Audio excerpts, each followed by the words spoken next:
Kũringana na mũgaceru munene wa gĩcigo gĩa Kiambu ya irathĩro Stephen Mutua, borithi mamenyithirio ngero ĩno nĩ mũndũrũme ũrĩa ũhotire gwĩthara kuma moko-inĩ ma mũgeri ngero thutha wa gũkinya harĩa ngero ĩno ĩkĩkĩire marakora mĩĩrĩ ya arũme erĩ na ũngĩ akĩgirĩka nĩ ruo rwa gũtemangwo na banga mũtwe.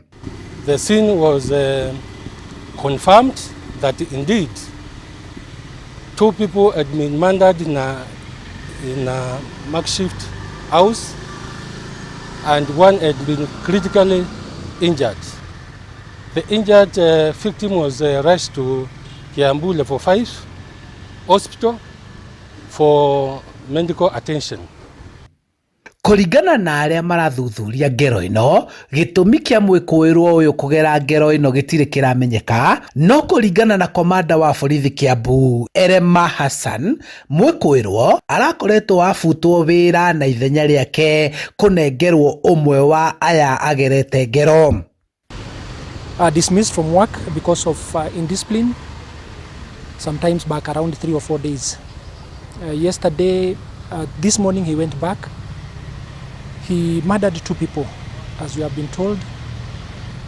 We are following up on him.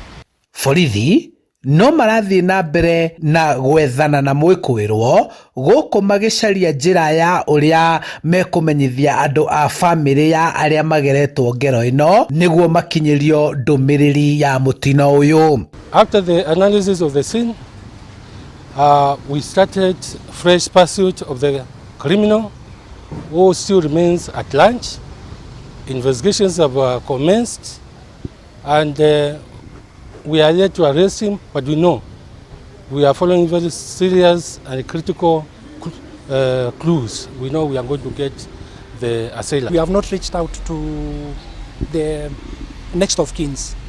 We are yet to get their contacts so that we can get in touch with them. So at this moment I cannot give you the names. Handũ-inĩ ha Inooro TV kuma kaunti-inĩ ya Kiambu, njĩtagwo Charles Gĩkunga wa Kariũki.